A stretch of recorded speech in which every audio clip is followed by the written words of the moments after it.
Panginoon, alam kong darating ang mga idinadasal ko sa iyo. Panginoon, salamat sa lahat ng mga blessings mo na ibinibigay sa amin. Salamat sa patuloy mong pagbibigay ng pag-aalaga sa amin.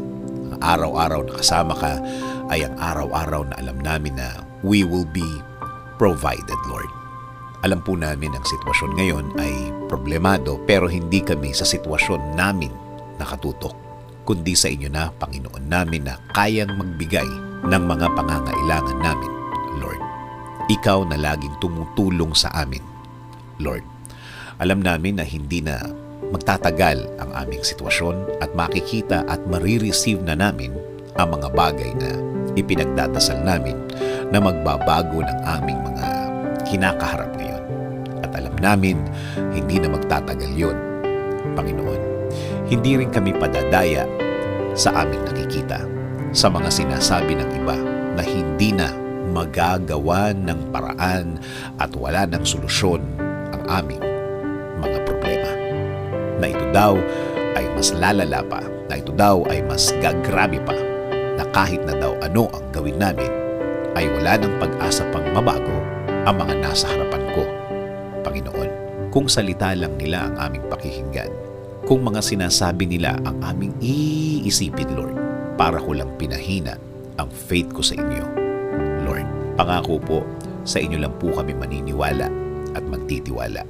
Kayo po ang magiging laman ng aming mga puso at isipan. Sa salita nyo lang kami maniniwala at hindi ang sa kanila. Kaya ngayon, Panginoon, ngayon pa lang, salamat na po sa inyong mga naibigay sa amin. Salamat po sa mga provision mo sa amin.